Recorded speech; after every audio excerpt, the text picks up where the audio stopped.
Everybody, আসসালামু আলাইকুম। সবাই কেমন আছেন? আমি আজকে আপনাদের এই নেক ডিজাইনটা করে দেখাবো। আশা করছি আপনাদের এই নেক ডিজাইনটা পছন্দ হবে। বাচ্চাদের অথবা আপনাদের নিজেদের জন্য বানাতে পারেন, সালোয়ার কামিজে বা ব্লাউজে গলা হিসেবে, বাচ্চাদের নর্মাল জামার ইয়ক হিসেবে রাউন্ড নেক। আর এই পুরো ডিজাইনটা আমি একটা টিউটোরিয়াল তৈরি করেছি। এখন আপনারা সেই টিউটোরিয়ালটা দেখতে পারবেন। আশা করছি আপনাদের ভালো লাগবে।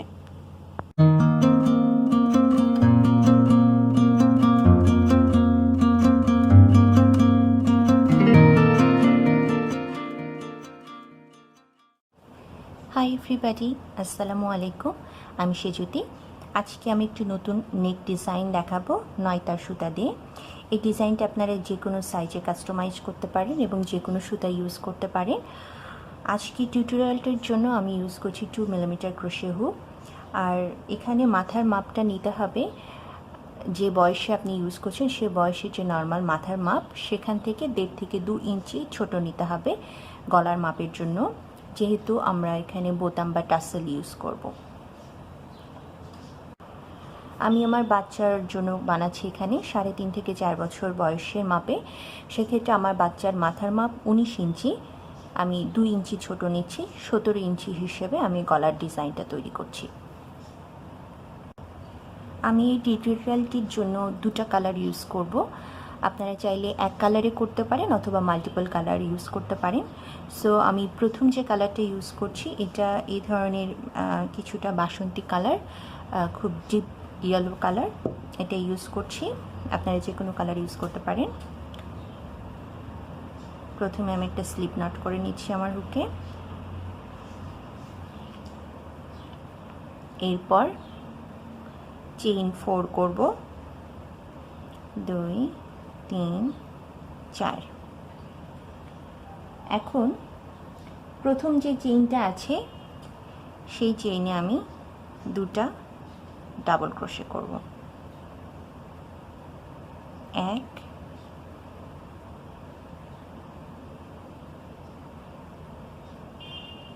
2, 2টা ডাবল ক্রোশে করলাম প্রথম চেইনের উপরে। এরপর চেইন 2, সেম চেইনে আমি আরও 2টা ডাবল ক্রোশে করব।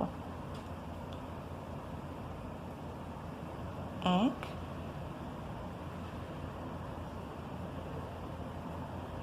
2। এখন চেইন 5 করব।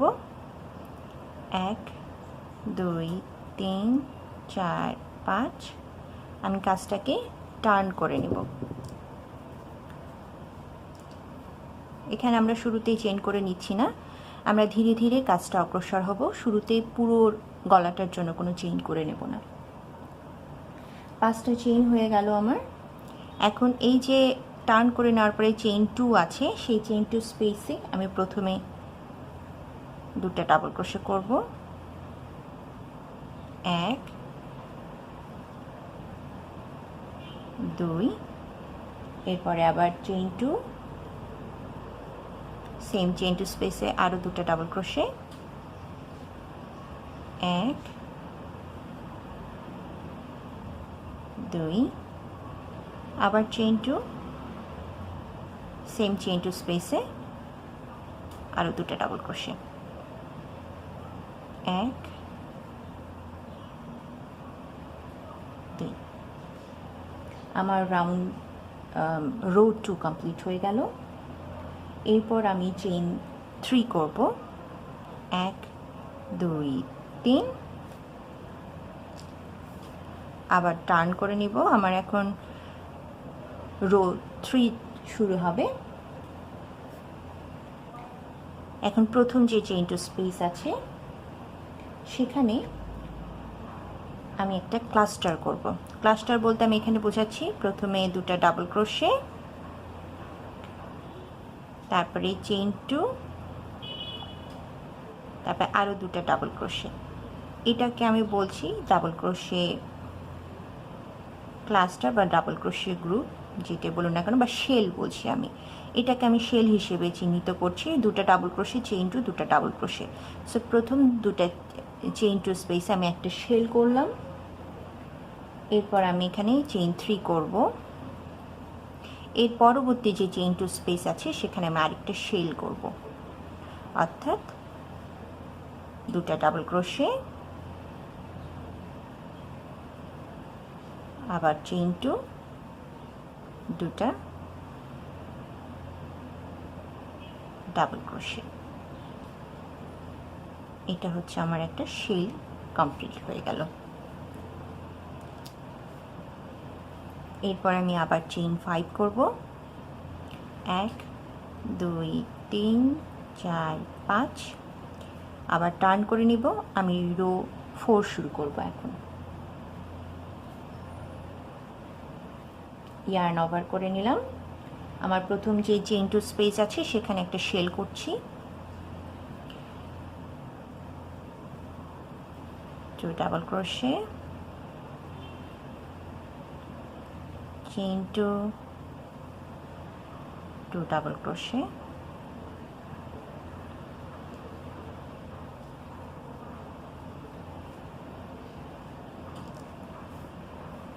এরপরে আমি চেইন 2 করব।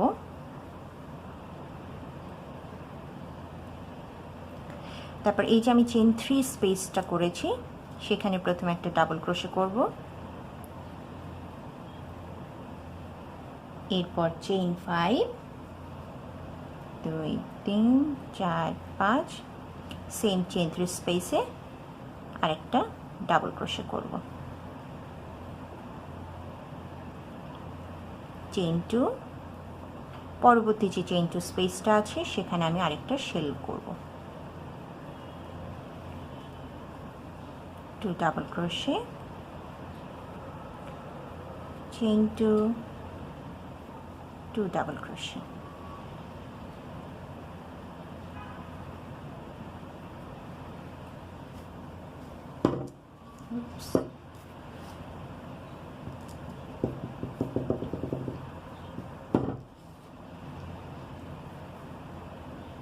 এরপরে আবার চেইন 5, আমরা রো 5 শুরু করছি। প্রথম যে চেইন 2 স্পেস আছে সেখানে একটা শেল করছি, 2 double crochet, chain 2, 2 double crochet.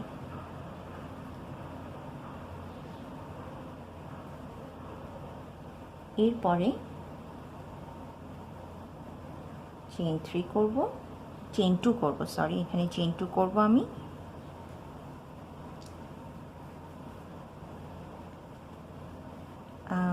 না, চেইন 3 করব, সরি, একটা শেলের পর আমি চেইন 3 করছি। এরপরে আমার যে চেইন 5 স্পেস আছে এখানে, সেখানে আমি 7টা ডাবল ক্রোশে করব, চেইন 5 স্পেসে 7টা ডাবল ক্রোশে, 1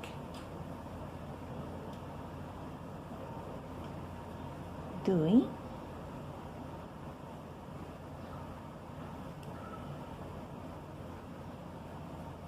3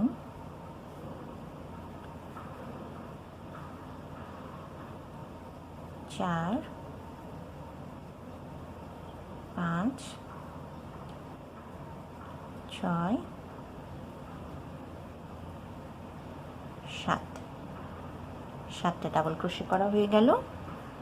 আবার চেইন 3, নেক্সট চেইন 2 স্পেসে শেলের উপরে আমরা আরেকটা শেল করব,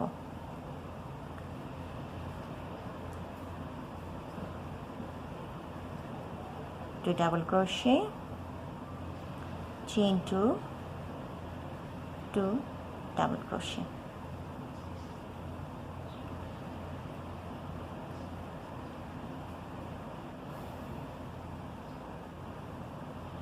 এরপরে চেইন 3,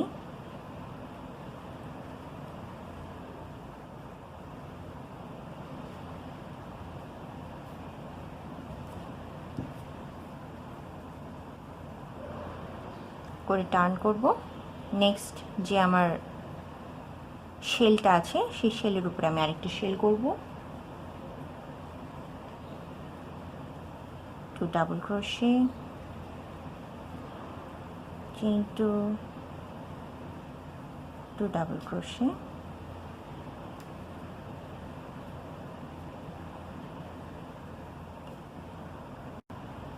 এখানে আমি একটা কনফিউশন দূর করে দিতে চাই। আমরা যখন কাজটার ফ্রন্টে থাকছি, অর্থাৎ ডান দিক থেকে শুরু করছি ফ্রন্ট ফেস অবস্থায়, সেক্ষেত্রে আমরা চেইন 3 করে নতুন রো শুরু করছি। আর যখন আমরা উল্টে নিচ্ছি, উল্টো দিকে থাকছে কাজটা, এই সাইডে উল্টো দিক থেকে আমরা শুরু করছি চেইন 5 করে, অর্থাৎ প্রত্যেক বেজোড় নাম্বার রো শুরু করছি আমরা চেইন 3 করে, প্রত্যেক জোড় নাম্বার রো আমরা শুরু করছি চেইন 5 করে। এটা জাস্ট একটু মনে রাখবেন, কারণ এটা কিছুটা কনফিউজিং। আমরা এখানে করেছি 1 2 3 4 5টা রো কমপ্লিট করেছি। যেহেতু আমরা এখন ফ্রন্ট সাইডে আছি, আমরা এরপরে উল্টে নিয়ে ব্যাক সাইড শুরু করব। সো এটা আমার চেইন 5 করতে হবে। চেইন 5 করে আমি উল্টে নিলাম। আমি রো 6 শুরু করছি, বেজোড় নাম্বার রো, এই জন্য চেইন 5 করেছি। প্রথম শেলের উপরে একটা শেল করব আমি, তারপরে চেইন 2, প্রথমে ডাবল ক্রোশে, চেইন 2, এরপরে আবার ডাবল ক্রোশে। শেলের উপর শেল বলতে আমি বুঝাচ্ছি আগের রাউন্ডে যে শেল করেছি সেটার উপরে তো চেইন 2 স্পেস ছিল, সেই চেইন 2 স্পেসে আমি নতুন করে আরেকটা শেল করছি। এরপরে আমি চেইন 3 করব। এখান থেকে আমাদের একটা পাইনাপল শুরু হবে। চেইন 3 করে প্রথম যে আমার ডাবল ক্রোশে আছে, এখানে 7টা ডাবল ক্রোশের মধ্যে প্রথম ডাবল ক্রোশের উপরে আমি একটা সিঙ্গেল ক্রোশে করব। এরপর চেইন 3,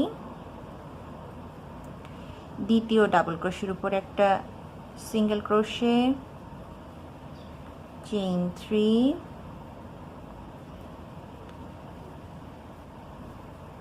তৃতীয় ডাবল ক্রোশের উপরে একটা সিঙ্গেল ক্রোশে, চেইন 3, চতুর্থ ডাবল ক্রোশের উপরে একটা সিঙ্গেল ক্রোশে, চেইন 3, পঞ্চম ডাবল ক্রোশের উপরে একটা সিঙ্গেল ক্রোশে, চেইন 3, 6 নাম্বার ডাবল ক্রোশের উপরে একটা সিঙ্গেল ক্রোশে, চেইন 3, একদম শেষ অর্থাৎ 7 নাম্বার ডাবল ক্রোশের উপরে একটা সিঙ্গেল ক্রোশে। এখানে আমাদের একটা পাইনাপলের বেস তৈরি হয়ে গেল। এরপর চেইন 3, নেক্সট যে চেইন 2 স্পেস আছে শেলের উপরে, সেখানে আমি একটা শেল তৈরি করছি।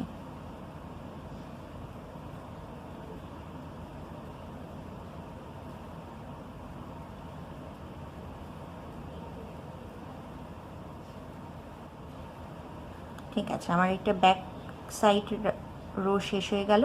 আমার তো এখন টার্ন করে আমি রাইট সাইড রো শুরু করব, অর্থাৎ বেজোড় সংখ্যক রো। সো আমার এখানে চেইন 3 করতে হবে। বেজোড় সংখ্যক রো শুরু করার সময় আমরা চেইন 3 করে নেব। চেইন 3 করে এখানে আমার যে শেল আছে, শেলের উপরে একটা শেল করব, দুটা ডাবল ক্রোশে, চেইন 2, দুটা ডাবল ক্রোশে, এরপর চেইন 3, তারপরে নর্মাল পাইনাপলটা যেভাবে কমপ্লিট করতে হয়, প্রথম চেইন 3 স্পেসে একটা সিঙ্গেল ক্রোশে, তারপরে চেইন 3, নেক্সট চেইন 3 স্পেসে একটা সিঙ্গেল ক্রোশে, চেইন 3, পরবর্তী চেইন 3 স্পেসে সিঙ্গেল ক্রোশে। এভাবে প্রত্যেকটা চেইন 3 স্পেসে আমরা চেইন 3 করে একটা করে সিঙ্গেল ক্রোশে করব, পাইনাপল স্টিচ যেভাবে হয়।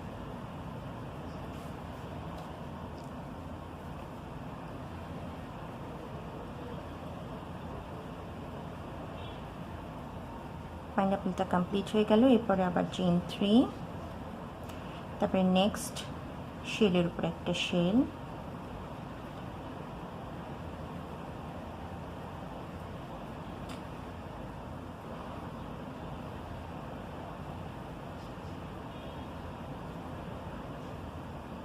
কমপ্লিট হয়ে গেল। তাহলে আমাদের রো 1 2 3 4 5 6 রো 7 কমপ্লিট হয়ে গেল।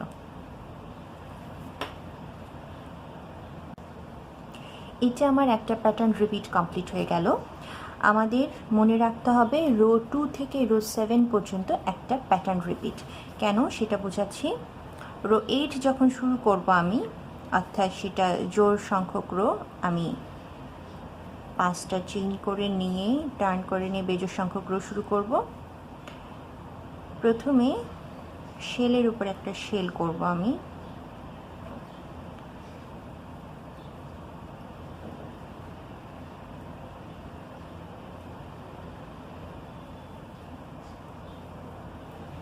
শেলটা কমপ্লিট হয়ে গেল।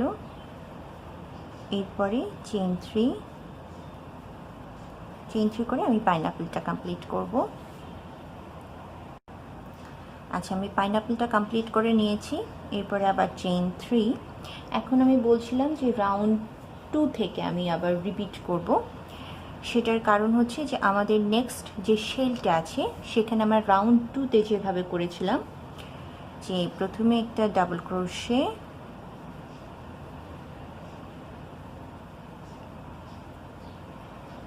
তারপরে চেইন 2, তারপরে আবার দুটো ডাবল ক্রোশে, প্রথমে দুটো ডাবল ক্রোশে, তারপরে চেইন 2, তারপরে আবার দুটো ডাবল ক্রোশে, তারপরে আবার চেইন 2, এরপরে আবার দুটো ডাবল ক্রোশে। এটা কিন্তু আমরা রাউন্ড 2তে রো 2তে করেছিলাম প্রথম পাইনাপল বেসটা তৈরি করার সময়। আপনারা যদি এটা দেখেন, আমরা এই যে রো 2টা এখানে করেছিলাম, রো 2তে আমরা সেম জিনিস করেছি। এটার কারণ হচ্ছে এখান থেকে একটা পাইনাপল শুরু হয়ে এখানে শেষ হয়ে যাবে, আবার এখানে যেহেতু রো 2 করলাম, এখান থেকে সেম এইভাবে আরেকটা পাইনাপল স্টার্ট হয়ে যাবে। এইভাবে পরপর একটা করে পাইনাপল তৈরি হতে থাকবে। অর্থাৎ আমরা রাউন্ড 2 থেকে 7 পর্যন্ত একটা পাইনাপলের বেস তৈরি করেছি। তারপরে এই সাইডে এসে রো 8-এ এসে আমরা যখন এই কর্নারতে লেফট সাইড থেকে শুরু করে রো 8 এখানে এসেছি, তখন কিন্তু আমরা একদম রো 8-এ আমরা শুরু করেছি। এখান থেকে রো 8 করে যে এই সাইডে লাস্ট যে শেলটা আছে সেখানে কিন্তু আমরা নতুন করে আরেকটা পাইনাপলের বেস তৈরি করছি, অর্থাৎ রো 2তে আমরা যেভাবে করেছি সেভাবে। সো এখান থেকে আবার রো 7 পর্যন্ত সেম হবে, আরেকটা পাইনাপল বেস শুরু হয়ে যাবে, এখান থেকে এতটুকু পর্যন্ত হবে। আর এর মধ্যে আমরা এই পাইনাপলটা কিন্তু কমপ্লিট করে যাব। সো আমরা এখানে যেমন রো 2তে যেমন এখান থেকে শুরু করেছি বেজোড় সংখ্যক রো, ঠিক একইভাবে বেজোড় সংখ্যক রো 8-এ এসে কিন্তু আবার এই সাইডে আমাদের নতুন একটা পাইনাপলের, এই ধরনের যে আমরা এখান থেকে এতটুকু করলাম, সেম আরেকটা পাইনাপলের বেস তৈরি হবে। এখানেও ঠিক এখানে যেভাবে করেছি এভাবে তৈরি হবে, প্লাস আমরা এই পাইনাপল যেটা অলরেডি অর্ধেক করে ফেলেছি সেটা কমপ্লিট করব। সো রাউন্ড 8 কমপ্লিট করার পরে আমি চেইন 3 করব, ঘুরিয়ে নিলাম। যেহেতু রাউন্ড 9 বেজোড় সংখ্যক রো শুরু করছি, প্রথমে চেইন 3 করে নিয়েছি। রাউন্ড 9টা শুরু করবো ঠিক রাউন্ড 3 যেভাবে আমরা শুরু করেছিলাম সেভাবে। প্রথম চেইন 2 স্পেসে একটা শেল করব,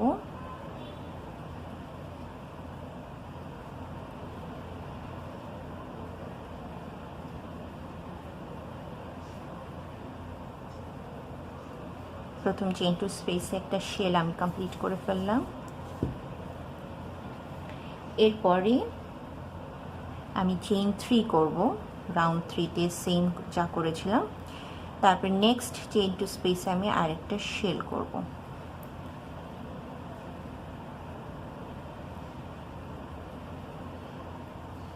two double crochet, chain 2, 2 double crochet, দ্বিতীয় শেলটা কমপ্লিট করে ফেললাম। এরপরে আমি চেইন 3 করব। এতটুকু পর্যন্ত কিন্তু আমরা রাউন্ড 2 এবং রাউন্ড 3তে যা করেছিলাম সেম হবে, ঠিক পুরোটা আমরা সেম ফলো করে যাব। এরপরে জাস্ট চেইন 3 করে এই সাইডের পাইনাপলটা আমরা কন্টিনিউ করব। সো এই পাইনাপলটা কন্টিনিউ করছি আমি। পাইনাপলটা কমপ্লিট করে ফেলেছি। এরপরে কিন্তু আবার আমি চেইন 3 করে নেক্সট শেলের উপরে আরেকটা শেল করব, তাহলে আমাদের রো 9 কমপ্লিট হয়ে যাবে।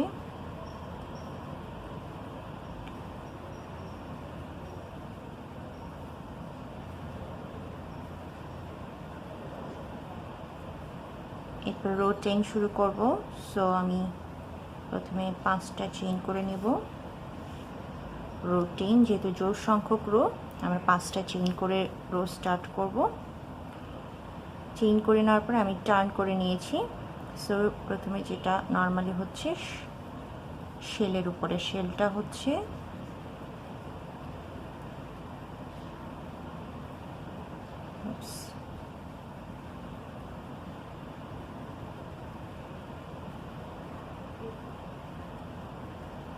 এরপরে চেইন 3 করে আমি পাইনাপেলটা কমপ্লিট করে আসব। তারপরে এখানে এসে আবার চেইন 3 করে কিন্তু রাউন্ড 4-এ আমরা সেম যা করেছিলাম সেটাই কিন্তু এই সাইডে আবার আমরা কন্টিনিউ করব নতুন একটা পাইনাপেলের বেস তৈরি করার জন্য। সো আমি চেইন 3 করে নিয়েছি পাইনাপেলের পরে। রাউন্ড 4-এ যেটা করেছিলাম, প্রথমে শেলের উপরে একটা শেল,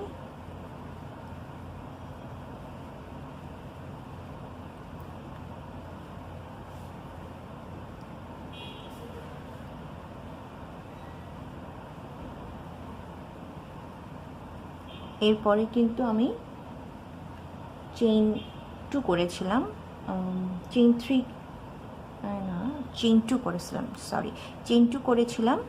তারপরে যে চেইন 3 স্পেস আছে সেখানে প্রথমে একটা ডাবল ক্রোশে, তারপরে চেইন 5 করেছিলাম, তারপরে আরেকটা সেম চেইন 3 স্পেস একটা ডাবল ক্রোশে করেছিলাম।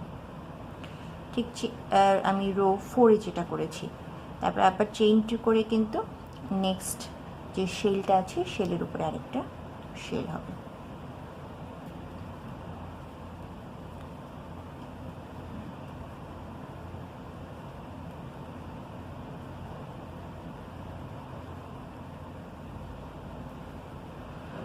শেল কমপ্লিট হয়ে গেল।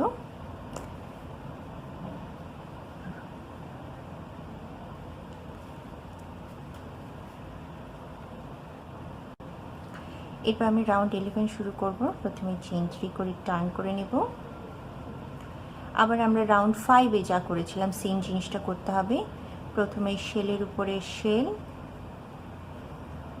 এই রাউন্ডে কিন্তু আমাদের পাইনাপেলের বেসটা আবার তৈরি হবে, সেকেন্ড পাইনাপেল বেসটা তৈরি হবে।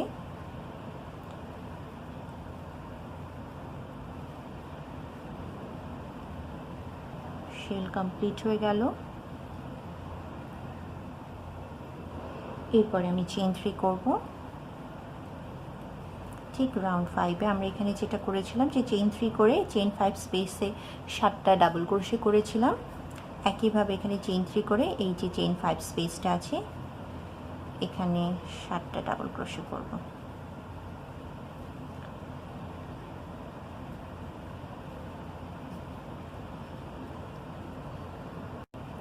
সাতটা ডাবল ক্রোশে করেছি। এরপর আবার চেইন 3, তারপর নেক্সট শেলের উপর শেল, চেইন 3 করে পাইনাপেলটা করব, তারপর আবার চেইন 3 করে শেলের উপর শেল করব। তাহলে আমার রো 11 অর্থাৎ 11 নম্বর রো কমপ্লিট হয়ে যাবে। আমার রাউন্ড 11টা কমপ্লিট হয়ে গিয়েছে। আপনারা এখন দেখুন যে এখানে কিন্তু একটা ছোট্ট একটা পাইনাপেল তৈরি হয়েছে এবং সেটা কিন্তু কমপ্লিটও হয়ে গিয়েছে অলমোস্ট, কারণ আমাদের একদম শুরুতে কিন্তু এখন একটা চেইন 3 স্পেস আছে। সো এরপরে আমাদের এই অংশের কাজটা শেষ হয়ে যাবে। এরপরে এটা আমরা কন্টিনিউ করব, তারপরে কিন্তু একইভাবে নতুন করে আরেকটা পাইনাপেল এভাবে শুরু হবে। এই পাইনাপেলটা আমাদের রো 12 থেকে শেষ হয়ে যাবে। সো 5টা চেইন করে আমি টার্ন করে নিলাম। প্রথম শেলের পর একটা শেল,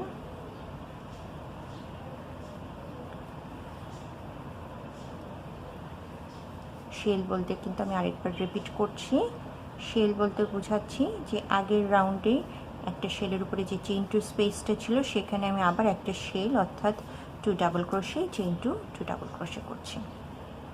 সো একটা শেল কমপ্লিট হয়ে গেল।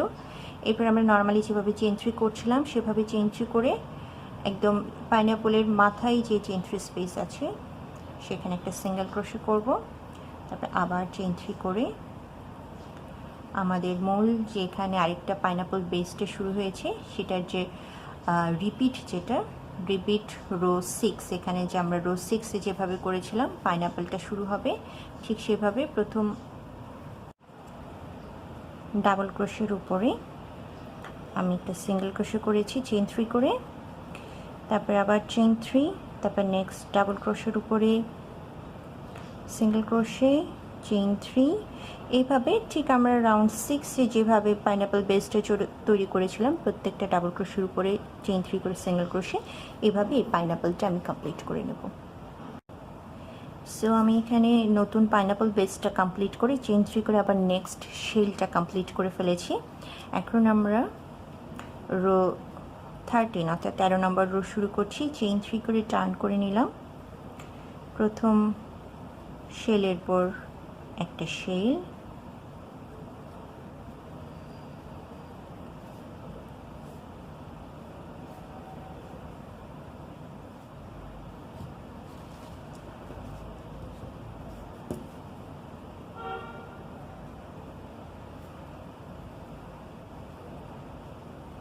শেলটা কমপ্লিট হয়ে গেল। তারপরে নর্মালি আমরা চেইন 3 করে পাইনাপলটা যেভাবে করেছিলাম রাউন্ড 7 রো 7-এ ঠিক সেভাবে আমি পাইনাপলটা কমপ্লিট করব, তারপরে শেলটা করা দেখাবো। এই যে আমি রাউন্ড 13 কমপ্লিট করে ফেলেছি। এখানে পাইনাপলটা করে চেইন 3 করে এখানে নতুন একটা শেল আমি কমপ্লিট করে ফেলেছি। এরপরে আমাদের প্রথম যে আমি পাইনাপলটা করেছিলাম সেটার সঙ্গে কিন্তু এটা আমরা আর জয়েন করব না, এটা কিন্তু আমাদের কমপ্লিট হয়ে গিয়েছে। এখানে আমরা রাউন্ড 7 পর্যন্ত কমপ্লিট করেছি। ঠিক এখানে আমরা রাউন্ড 7 কমপ্লিট করার পরে কিন্তু রাউন্ড 8 থেকে একদম আমাদের এই অংশটা গলার দিকে থাকবে, এই অংশটাতে কিন্তু আমরা নতুন একটা পাইনাপল শুরু করেছিলাম। ঠিক একইভাবে আমরা যখন এটা টার্ন করে ঘুরে রাউন্ড 8 করে আসব, এই অংশটাতে কিন্তু আমরা আবার ঠিক রাউন্ড বলছি আমি বারবার সরি, রো 2-তে আমরা যেভাবে করেছিলাম ঠিক সেভাবে রো 2 থেকে কিন্তু রো 2-তে যা করেছিলাম এখান থেকে এতটুকু, আবার এখান থেকে কিন্তু রো 2 থেকে 7 পর্যন্ত রিপিট হলো। একইভাবে এখান থেকে রো 2 থেকে 7 পর্যন্ত রিপিট হবে। তাহলে এভাবে একটা একটা করে পাইনাপল আমার তৈরি হতে থাকবে। আর এটা আমি ততক্ষণ পর্যন্ত তৈরি করব যতক্ষণ না আমার যে গলার মাপটাতে আমি কাজ করছি, যেমন আমার বাচ্চার গলার 19 ইঞ্চি মাথার জন্য 2 ইঞ্চি ছোট আমি গলা নিচ্ছি, যেহেতু বোতাম বা টার্সেল আমি ইউজ করব। 17 ইঞ্চি, 17-র যা হাফ হবে আমি সেটা হচ্ছে পর্যন্ত, 17-র হাফ হচ্ছে 8.5, অর্থাৎ আমি এটা 8.5 ইঞ্চি পর্যন্ত করব। কেন আমি হাফ নিচ্ছি সেটা আমি পরবর্তীতে এক্সপ্লেইন করব।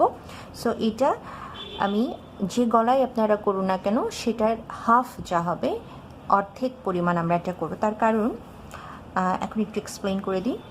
আমরা এই পাইনাপলটার ডিরেকশন দেখুন হাতের ডান দিকে একটু ঘুরে গিয়েছে। আমরা এরপরে এটা হাফ করার পরে বাকি হাফটা আবার এখানকার যে স্টার্টিং পয়েন্ট এখান থেকে শুরু করব এই দিকে, তাহলে জিনিসটা আবার বাকি হাফটা এই দিকে হবে। তাহলে এই সাইডের পাইনাপলের ডিরেকশনটা বাম দিকে হবে। তাহলে সুন্দর করে এক সাইডে ডান দিকে পাইনাপল বেঁকে আছে, এক সাইডে বাম দিকে পাইনাপল বেঁকে আছে। এই জন্য হাফ আমি ডান দিকে বাঁকানো পাইনাপল করব, হাফ আমি বাম দিকে বাঁকানো পাইনাপল করব। সেই জন্যই টোটাল যে গলার মাপটা আমি নিয়েছি 17 ইঞ্চি, সেটার হাফ টুকু আমি ডান দিকে বাঁকানো পাইনাপল করব, হাফ অংশ আমি বাম দিকে বাঁকানো করব। সো এটা যখন আমার 8.5 ইঞ্চি হবে তখন আমি নেক্সটে কীভাবে বাম দিকে বাঁকানো পাইনাপলের এই অংশটা করতে হবে সেটা দেখাবো, সঙ্গে থাকবেন। এই যে আমি অলরেডি এখানে 4টা রিপিট কমপ্লিট করে ফেলেছি, 5ম রিপিটে এসেছি আমি। আর এখানে আরেকটা ইনফরমেশন দিয়ে রাখি, আমাদের এই অংশটা করার পরে আমরা গলার সাইডে যেটা থাকবে এই অংশে আরও কিছু কাজ করব। সো এই অংশটা আমাদের নর্মালি যেটা আমি এর আগে বলেছিলাম যে গলার যে মাপটা সেটার হাফ পোর্শনটা নিতে হবে, বাট আমি পরবর্তীতে যেটা দেখলাম যে এই অংশটা আমরা হাফের চেয়ে একটু বেশি নিব, কারণ আমরা যখন মিডল পার্টটা কাজ করব তখন গলাটা একটু ছোট হয়ে আসতে পারে। সো এখানে আমার 4টা রিপিটেই 8.5 ইঞ্চি হয়ে যেত। আমি যদি একটু কার্ভ করে ধরি, 4টা রিপিটে আমার এখানে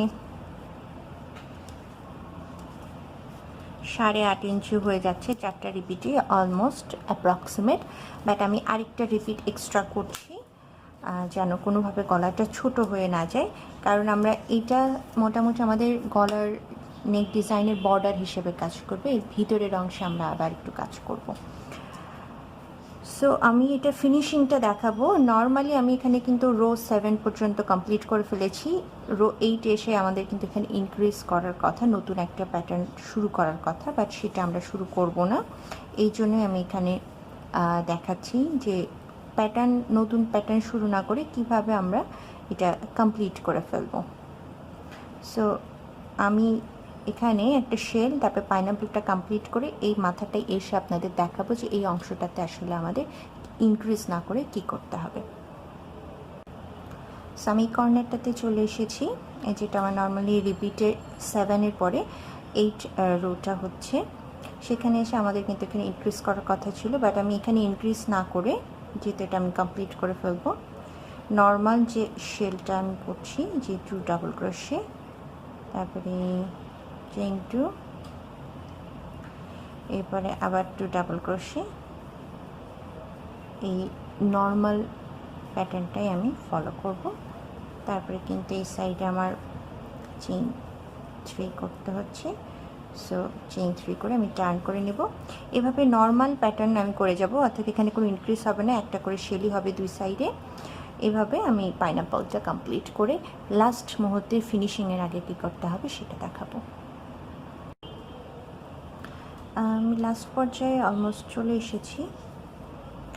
এখানে আমি যেটা করব, চেইন 5 করে আমাদের পাইনাপলটা তো কমপ্লিট হয়ে গিয়েছে। প্রথমে একটা শেল করব,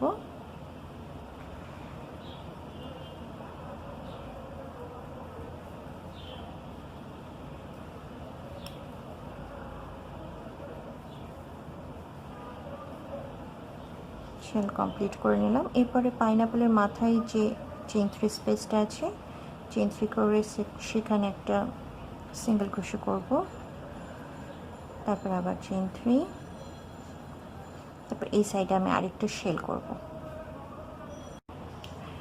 আর আমরা একদম লাস্ট রোতে চলে এসেছি।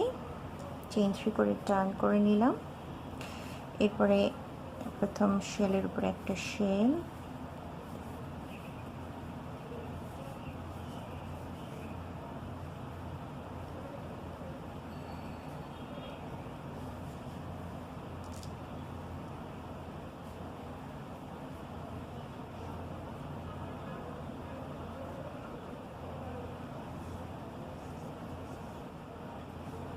এরপরে আর কোনো চেইন 3 বা আর কিছু করব না। এখানে একটা শেল কমপ্লিট করার পরে এই সাইডে আমাদের পাইনাপলটা যেহেতু আমরা কমপ্লিট হয়ে গিয়েছে, পাইনাপলের পরে যে শেলটা আছে সরাসরি এখানে আরেকটা শেল করব আমি। সো এটাই হচ্ছে আমাদের ফিনিশিং। ডাবল ক্রোশে, চেইন 2,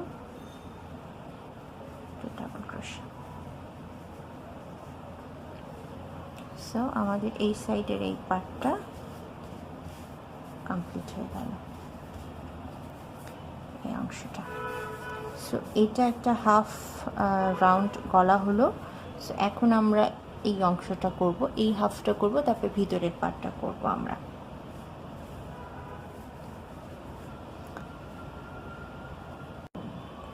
এই যে আমি কেটে দিয়েছি মাথাটা, এটা কমপ্লিট হয়ে গিয়েছে।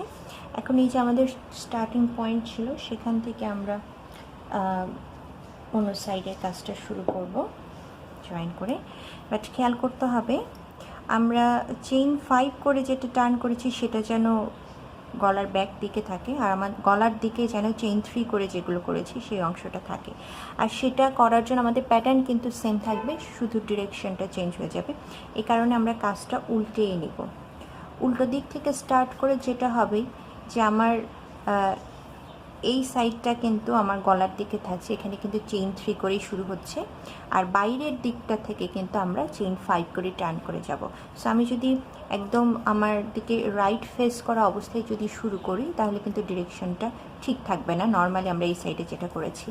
বাট আমি যদি উল্টো দিক থেকে আমার গ্রাউন্ড রো 1টা স্টার্ট করি তাহলে কিন্তু আমার এই অংশটা যেভাবে থাকছে, যে গলার দিকে এই ডিজাইনটা থাকছে এবং এই ডিজাইনটা গলার বাইরের দিকে থাকছে, সেই সিকোয়েন্সটা মেনটেন হবে। সো আমি কাজটা ব্যাক সাইডটা আমার দিকে ফেস করে রাখবো। এরপরে আমি একটা স্লিপ স্টিচ করে নেব। ওকে, স্লিপ স্টিচ করে ঠিক এখানে যে চেইন 1টাতে আমরা রো 1 শুরু করেছিলাম, যে চেইন 4 করে তারপরে 1 নাম্বার চেইনের উপরে রো 1 স্টার্ট করেছিলাম, ঠিক একইভাবে এখানে রো 1 স্টার্ট করব। বাট এক্ষেত্রে আমি যেটা করে নেব, প্রথমে একটা স্লিপ স্টিচ করে নেব, জয়েন করে ফেললাম এই সেম চেইনটাতে, তারপরে চেইন 3 করব। এখানে যেহেতু আমাদের চেইন 4 করার দরকার নেই, কারণ 1 নাম্বার চেইনে আমরা কিছু করব না, আগের এই চেইন স্পেসটাই আমরা 1 নাম্বার চেইন হিসেবে ধরবো। সো চেইন 3 করলাম, এরপরে ঠিক 1 নাম্বার রোতে যা করেছি, দুটো ডাবল ক্রোশে, অর্থাৎ একটা শেল হবে, দুটো ডাবল ক্রোশে, চেইন 2,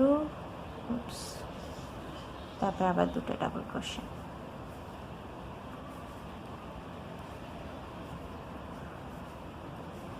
এটা ছিল 1 নম্বরে।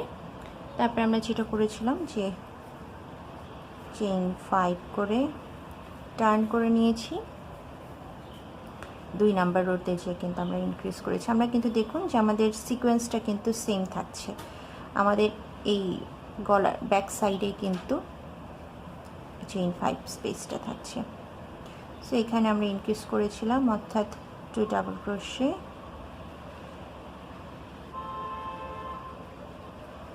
এরপরে চেইন 2 ডাবল ক্রোশে। এখান থেকে কিন্তু আমরা যে প্যাটার্নটা ফলো করেছিলাম, যে রিপিটটা, যে রো 2 থেকে 7 পর্যন্ত সেম জিনিসটা ফলো করব। এখানে যেটা করলাম, 2 double crochet, chain 2 double crochet, chain 2, তারপরে আবার 2 ডাবল ক্রোশে। সো একই জিনিস, জাস্ট এখানে একটা জিনিস আমাদের মেনটেন করতে হবে, যে এই চেইন 5টা এইরকম হওয়ার কথা, আমি একটা আপনাদের দেখাচ্ছি। বাট আমি যেটা করব, আমি যদি এই রকম করে কন্টিনিউ করে যাই তাহলে কিন্তু এই দুটো অংশ আমার ফাঁকা ফাঁকা থাকছে, বাট আমি এটা ফাঁকা রাখবো না, আমি এটা জয়েন করব। সেই জন্য যেটা করছি, আমি যে চেইন 5টা করেছি এটা এভাবে আলাদা না করে এটার সঙ্গে এভাবে জয়েন করে করব। সেই জন্য যেটা আমি করব, প্রত্যেক ক্ষেত্রে এখানে এই 3টা জায়গায় প্রথম 3টা চেইন 5 স্পেসে আমরা জয়েন করব। তো সেক্ষেত্রে যেটা করব, রাউন্ড 2 শুরু করার আগ দিয়ে, রো 2 শুরু করার আগ দিয়ে আমরা যে চেইন 5 করে নিচ্ছি, সেখানে চেইন 5 না করে প্রথমে আমি চেইন 3 করব। চেইন 3 করে এই যে এখানে আমার চেইন 5টা আছে এই ডান সাইডের অংশে, সেটার সঙ্গে এটা এরকম করে জয়েন করে নেব। জাস্ট এখান এই লুপটার ভিতর দিয়ে আমি হুকটা ঢুকে আমার এই লুপটা, ওয়ার্কিং লুপটা টেনে জাস্ট এই সাইডে নিয়ে আসলাম, তারপর আমি বাকি দুটা চেইন করে ফেলবো। এতে যেটা হবে যে এই জায়গায় একটা নট তৈরি হয়ে গেল, একটার সঙ্গে আরেকটা জোড়া লেগে গেল, আলাদা আলগা আলগা হয়ে থাকবে না। তারপর আমার যে রেগুলার প্যাটার্ন, আমি সেখানে ফিরে যাব। এই যে রাউন্ড 3টা আমি কমপ্লিট করে ফেলেছি। রাউন্ড 4 শুরু করার আগে আমার চেইন 5 করে নেওয়ার কথা। সো আমি এখানেও যেটা করব, যে এই জায়গায় যে অংশে যে চেইন 5 স্পেসটা ছিল, আমাদের আগের যে অংশটা করেছি সেটার সঙ্গে প্রথমটা যেভাবে জয়েন করেছি সেকেন্ডটাও জয়েন করব। সো চেইন 3 করে নেব আগে, চেইন 5-এর পরিবর্তে চেইন 3 করে নিয়ে জাস্ট এই যে চেইন 5 স্পেসটা আছে আগের অংশটা, সেটার ভিতর দিয়ে হুক ঢুকিয়ে আমার ওয়ার্কিং লুপটা টেনে এর ভিতর দিয়ে বের করে নিব, তারপরে চেইন 2 করব। এটা হবে কি, এই জায়গাটা আবার জয়েন হয়ে গেল, ফাঁকা ফাঁকা থাকবে না, দুটো আলাদা অংশ মনে হবে না, মনে হবে যে দুটো সেম একটাই অংশ। ঠিক একইভাবে আমরা নেক্সট চেইন 5এও যোগ করব, অর্থাৎ 3টা জয়েন হবে আমার, তারপরেরগুলোতে আর জয়েন করার দরকার নেই। এরপরে কিন্তু আমি সেম প্যাটার্নটা ফলো করে যাব। আমার এই অংশটা তো লেফট অংশেও যখন এরকম 5টা প্যাটার্ন রিপিট হয়ে যাবে, তারপরে তো আমি এইভাবে কমপ্লিট করে ফেলবো। তাহলে আমাদের আউটার লেয়ার যেটা, বর্ডার যেটা আমাদের গলার ইয়োগটা, সে বর্ডারটা কমপ্লিট হয়ে যাবে। এই যে আমি ইয়োগটা কমপ্লিট করে ফেলেছি। এই যে এখানে মাঝখানে যে জয়েনিংটা সেটা দেখতে পাচ্ছেন, এটা কিন্তু ভিজিবল না। এইটা দুই সাইড থেকে দেখুন প্যাটার্নটা চলে গিয়েছে, ডিরেকশনটা আলাদা পাইনাপেলের। সো আমি বলেছিলাম যে আপনারা চাইলে এটাই রাখতে পারেন, এভাবেই রাখতে পারেন ইয়োগটা, অথবা আমি যেটা বলেছিলাম যে আমি এর ভিতরের সাইডে, এটা আউটার লেয়ার হবে, এটা বর্ডারের মতো, এর ভিতরের সাইডে আমি আরেকটা অংশ করব, তো সেটা এখন দেখাচ্ছি। চাইলে জাস্ট এতটুকু রাখতে পারেন আপনারা। সেটার জন্য আমি যে কোনো একটা পাশ থেকে শুরু করব। আমি ইনার পার্টটা করার জন্য একটা কন্ট্রাস্ট কালার ইউজ করছি। এই কালারটা আমি প্রথমে এখানে একটা স্লিপ নট করে নেব ওকে।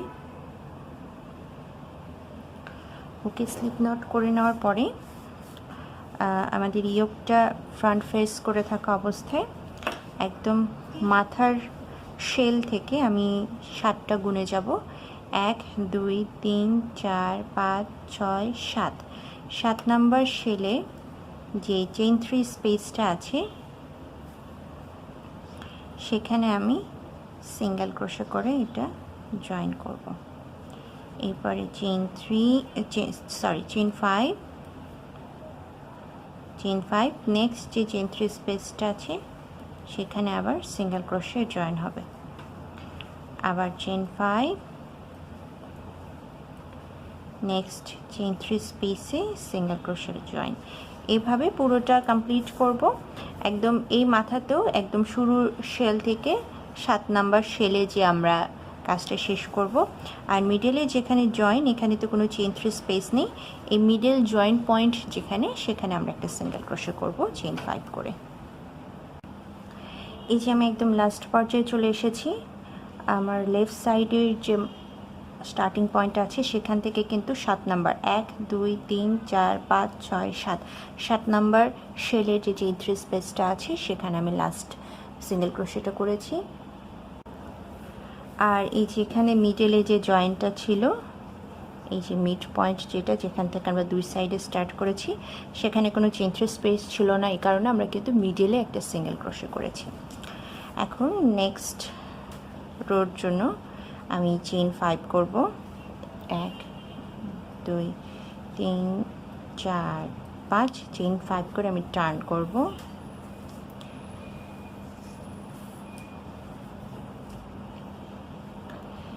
এরপর এই যে চেইন 5 স্পেস আছে এর মাঝখানে একটা সিঙ্গেল ক্রোশে করব। তারপর আবার চেইন 5, নেক্সট চেইন 5 স্পেসে একটা সিঙ্গেল ক্রোশে। ঠিক এইভাবেই চেইন 5 পুরো করে প্রত্যেকটা চেইন 5 স্পেসে একটা করে সিঙ্গেল ক্রোশে করব। আমি একদম লাস্ট যে চেইন 5 স্পেস সেখানে সিঙ্গেল ক্রোশে করেছি। এরপর আমি চেইন 2 করব। তারপরে আগের রাউন্ডের যে লাস্ট সিঙ্গেল ক্রোশেটা ছিল, চেইন 2 করার পরে সেটার মাথায় আমি একটা ডাবল ক্রোশে করব। তাহলে যেহেতু ডাবল ক্রোশে হাইটটা হচ্ছে চেইন 3 সমান, সো আমি চেইন 2 করেছি, তারপর ডাবল ক্রোশে করছি, টোটাল মানে একটা চেইন 5-এর মতো একটা হাইট তৈরি হবে। সো এইরকম হলো। এরপরে আমি চেইন 2 করব, এরপর টার্ন করে নেব।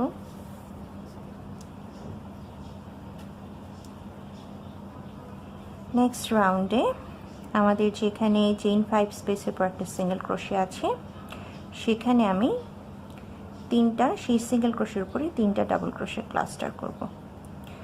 সো ডাবল ক্রোশে ক্লাস্টার করার এর আগে বেশ কিছু ডিজাইন আমি দেখিয়েছি। হাফ হাফ করে ডাবল ক্রোশে করব, ইয়ার্ন ওভার করে প্রথম 2টা লুপের ভিতর দিয়ে পার করে নিলাম, দুটা লুপ থাকলো। আমি যদি ফুল ডাবল ক্রোশে করতাম ইয়ার্ন ওভার করে এই দুটো লুপের ভিতর দিয়ে পার করে নিতাম, আর তা না করে এটা হাফ রেখে ইয়ার্ন ওভার করে আবার সিঙ্গেল ক্রোশের ভিতর দিয়ে সুতা বের করে নিলাম, ইয়ার্ন ওভার করে দুটা লুপের ভিতর দিয়ে পার করে নিলাম। তাহলে দুটা হাফ ডাবল ক্রোশে হলো, আরেকটা সিমিলারলি আরেকটা হাফ ডাবল ক্রোশে করলাম, তাহলে তিনটা হাফ ডাবল ক্রোশে হলো। এবার ইয়ার্ন ওভার করে সবগুলো লুপের ভিতর দিয়ে একসঙ্গে আমি পার করে নেব।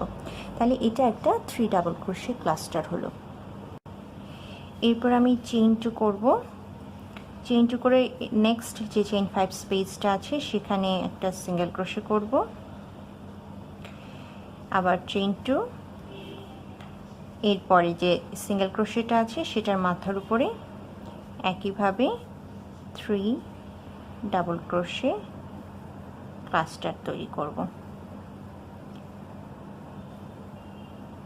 হয়ে গেল। এরপর আবার চেইন 2, নেক্সট চেইন 5 স্পেসে একটা সিঙ্গেল ক্রোশে। ঠিক এই প্যাটার্নটাই আমি পুরোটা ফলো করে যাব। এই যে আমি রাউন্ডের শেষে চলে এসেছি। আমাদের প্রথমে স্টার্টিং যে চেইন 5 ছিল, চেইন 2 করে সেটা 2 নাম্বার চেইনের, চেইন 5-এর প্রথম যেই দুটো চেইন আছে অর্থাৎ থার্ড চেইনে দুটো চেইন পরে থার্ড চেইনের উপরে আমি এটা সিঙ্গেল ক্রোশে করে জয়েন করব।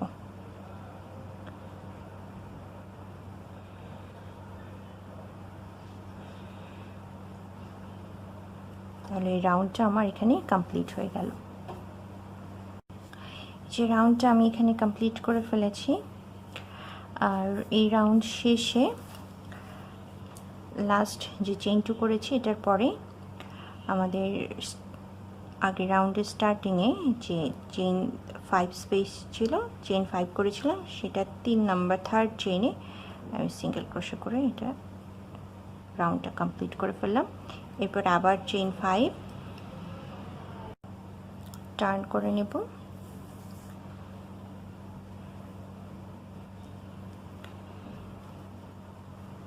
এই জায়গায় এই নেক্সট রাউন্ডে আমরা যেটা করব, এই চেইন 2টা আমরা পুরোপুরি স্কিপ করে চেইন 5 করার পরে চেইন 2 স্কিপ করে এই যে আমাদের ক্লাস্টার করেছি আমরা 3 ডাবল ক্রোশে ক্লাস্টার, এই ক্লাস্টারের মাথায় আমি একটা সিঙ্গেল ক্রোশে করব। তারপর আবার চেইন 5, তারপর নেক্সট যে ক্লাস্টারটা আছে নেক্সট ক্লাস্টারের মাথায় আবার সিঙ্গেল ক্রোশে করব। ঠিক এইভাবে পুরো রাউন্ডটা চেইন 5 করে প্রত্যেকটা ক্লাস্টারের মাথায় একটা করে সিঙ্গেল ক্রোশে করব। এই রোটা শেষে চলে এসেছি। এখন লাস্টে আমি চেইন 2 করব। এই রাউন্ড শেষে আমি চেইন 2 করে নিয়েছি। চেইন 2 করে আগের রাউন্ডে যে ডাবল ক্রোশে ছিল ঠিক সেটার মাথায় আমি আরেকটা ডাবল ক্রোশে করে এই রাউন্ডটা পুরোপুরি কমপ্লিট করছি। এরপর নেক্সট রাউন্ডের জন্য চেইন 2 করে আমি টার্ন করে নেব।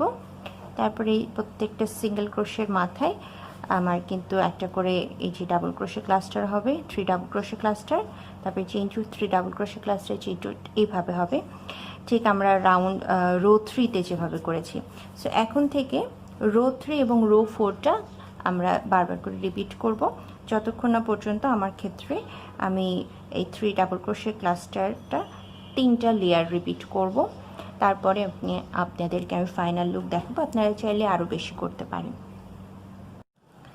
আমি এখানে 3 ডাবল ক্রোশে ক্লাস্টারে 3টা লেয়ার কমপ্লিট করে ফেলেছি। এই রোটা শেষে আমি নেক্সট রোটা শুরু করার আগ দিয়ে প্রথমে 2টা চেইন করে নেব, এরপরে টার্ন করব।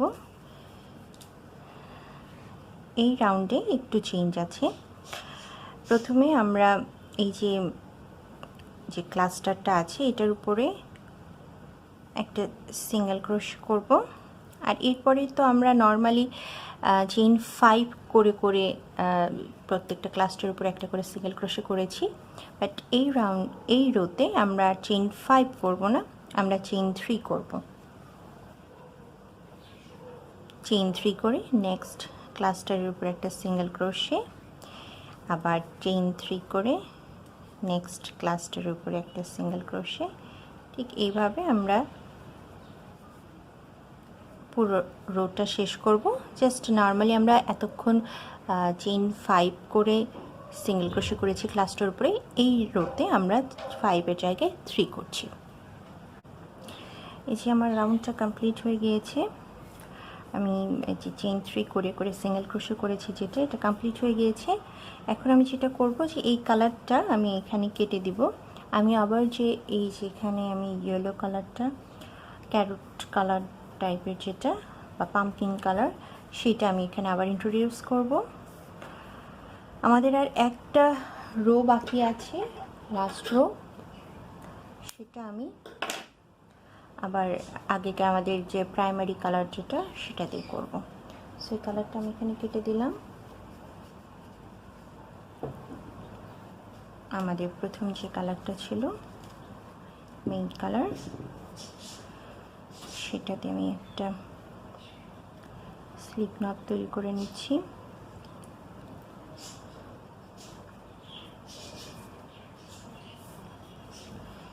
এরপর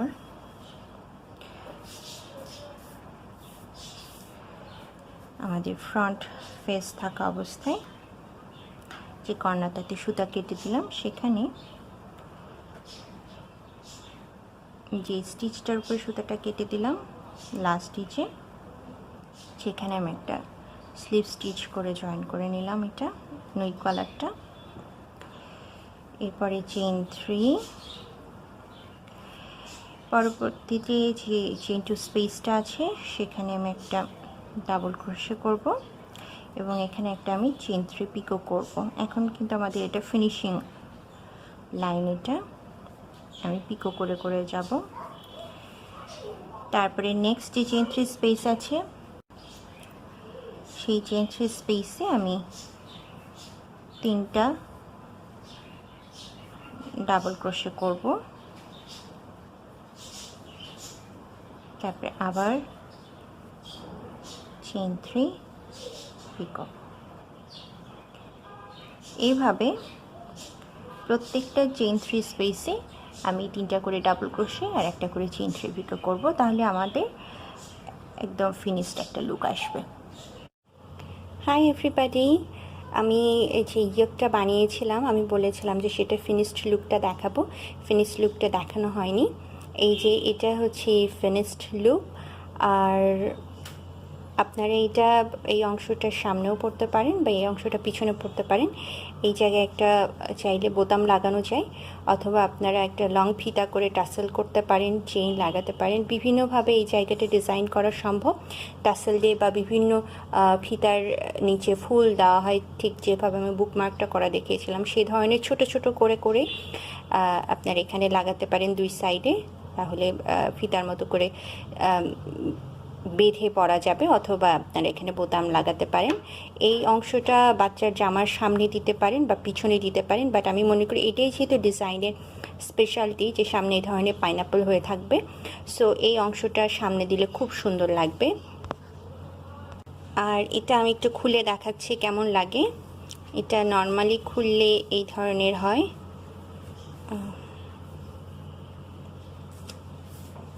এই যেমন বড় গোল গলা, এই ধরনের একটা গলা।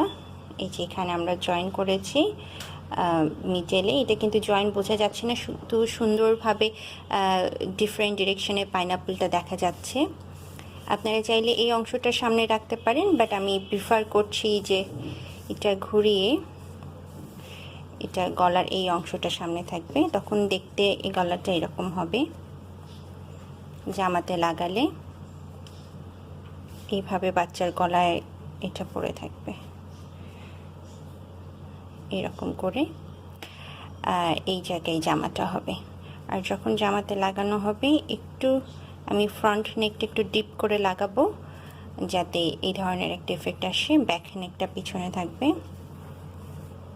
এইরকম ব্যাক নেকে হবে, আর ফ্রন্টে এরকম থাকবে। এখানে বোতাম দেওয়া যায় বা এখানে ফিতা লাগানো যায়। এই ধরনের আর আপনার গলাটা বোঝানোর জন্য আমি একটু নিচে নামিয়ে আনছি। এটা হচ্ছে হিয়াবটা।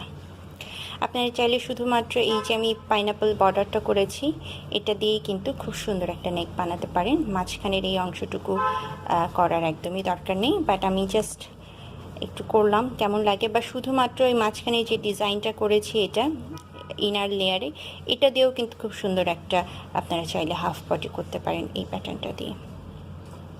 আর এই যে লেসটা দেখিয়েছি এটা কিন্তু জামার নিচে, হাতায় এগুলোতেও লাগানো সম্ভব, শাড়িতে লাগানো সম্ভব, কামিজের নিচে লাগানো সম্ভব। খুব সুন্দর একটা বর্ডার। আশা করছি আমার এই ডিজাইনটা আপনাদের পছন্দ হবে। আপনারা যদি এই ডিজাইনটা ট্রাই করে থাকেন আমার ফেসবুক পেজে অবশ্যই আপনাদের প্রজেক্টটা শেয়ার করবেন, যেন সবাই দেখে ইন্সপায়ার্ড হতে পারে। সবাই ভালো থাকবেন, সুস্থ থাকবেন। আল্লাহ হাফেজ।